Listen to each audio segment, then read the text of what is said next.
Welcome back everyone to Ludus Infinium. Today we're going to be doing part 4 of Horus Heresy Book 1, Horus Rising.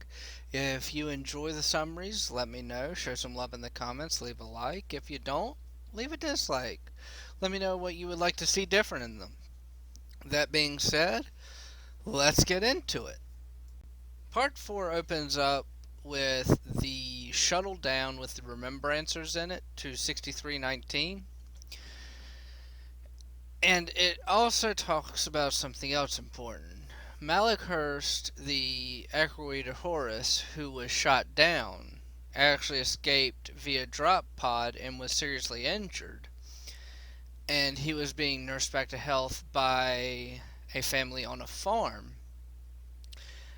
And here's the important part. Euphrates Keela managed to get footage of this, and because she did this, it improved the reputation of the Remembrancers and the Luna Wolves exponentially. In the shuttle down was Mercedes Allerton, a bodyguard of Imperial Army soldiers, and Iterator Mimit. And when she lands, she meets the very person who pushed for her to come to the surface and cleared her to come to the surface, Garviel Loken. And because it was a private meeting, she told the Imperial Army bodyguard and Iterator Mimit to hold back while she talks to Captain Loken. Allerton mentions that she's kind of surprised that Captain Loken invited her after their last conversation really didn't go that well, because she asked a lot of thought-provoking questions. Again, did we have to eliminate the false emperor? Could we have just left them alone? Stuff like that. And Loken, after getting a little bit, for an Astartes, upset at the end of that conversation, he realized that it was her thought-provoking questions that, quite frankly, provoked him to think.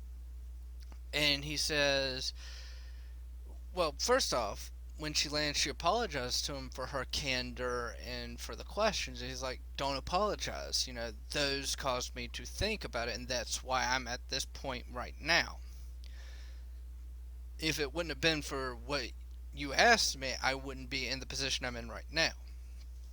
She doesn't quite understand what he's saying, and we will get to that in a minute, but he offers to take her on as his own personal remembrancer, and so she will kind of, because she's not a write everything down remembrancer, she's a take pictures kind of remembrancer, if I remember right. And actually, no, I'm wrong. I am wrong. She is one of the write everything down remembrancers. I'm thinking of Euphrates Keela.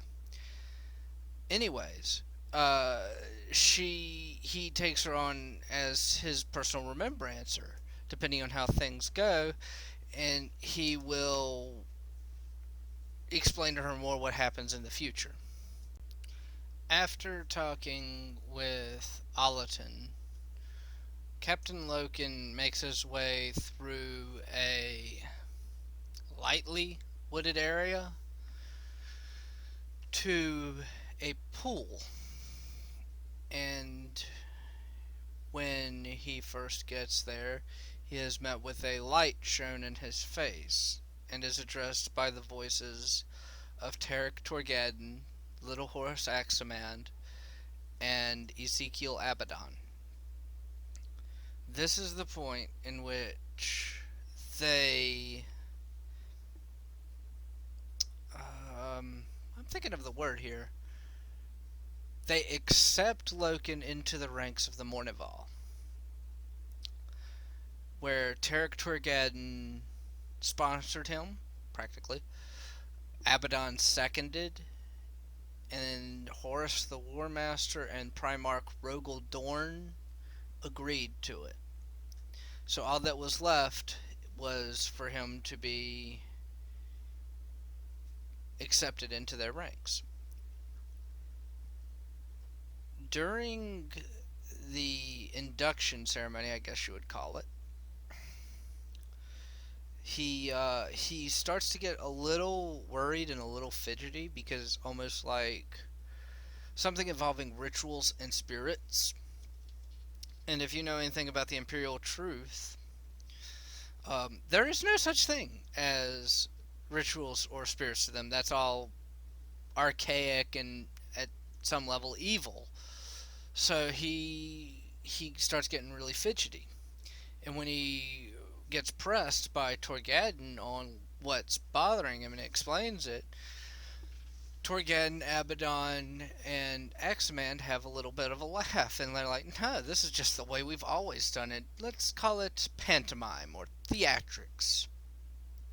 To which Loken accepted this, and after being inducted into the Mournival, they brand his armor above his right eye, or his helmet above his right eye, and it is the crescent moon.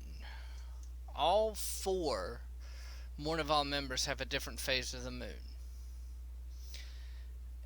And then after that, they basically just sit there talking and having a good time for the rest of the night. And something during Loken's induction ceremony that I find really, really interesting is they mentioned that he'll need a second, so when he's handling his duties with the Mournival, someone can take care of his company. Torgaddon pipes up Vipus, who is Loken's truest and closest friend, in addition to being one of the sergeants. And he says that's a good choice, but it would be wrong for me to do that and instead give it to Jabal, who should get it for seniority. To which Horus Aximand says, go with your gut and don't second guess yourself. If Vipus is the right choice, go with Vipus. This will be important later on, but I do want to bring something that I keep talking about. When you think about who these characters become and what happens to them individually, this is a level of camaraderie and brotherhood that you don't see from the Luna Wolves or the Sons of Horus in 40k, mostly because they don't exist. They become the Black Legion, a traitor Space Marine Legion, under Ezekiel Abaddon. And you don't see any of this anymore. They're joking around. They're having a good time. They're brothers they were brothers before, but they have an even closer connection because they're all members of the Mournival.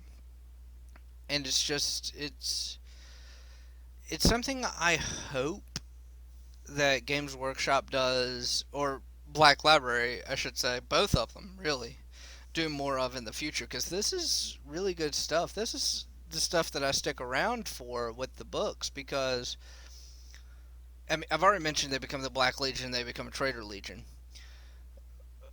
But when the Legion split, you see, well, you don't see because you're reading, so you read the heartache for some of these characters. You feel how hard it is for some of them. It's just so cool to read because you could see them feeling that. Well, this was kind of a short one, but I will give a little bit more on my take on this part since it was so short. That I really enjoyed, even though it was like half. It's a 45-minute part in the audiobook, and I think about 20 minutes of it is them doing the Mournival, of where Loken is joining the Mournival. And I really enjoy that because it not only shows the ceremony of it, but it also shows the brotherhood it created between them. Or, well, not created, but instilled between them. That being said, this has been Ludus Infinium. Thank you all for watching. Thank you especially if you made it this far. And if you liked the video, leave a like. Again, show some love in the comments. If you didn't like the video, leave a dislike. Let me know what I can do better. And I'm going to try something a little new and say, if you did really like it and you would like to see more, or you would like to see more gameplay video from me, subscribe and you'll be able to see what new videos I put out. Join the Discord, I'll always have in the description, and I put up there every time I upload a video. That being said, I will see you all tomorrow. Bye!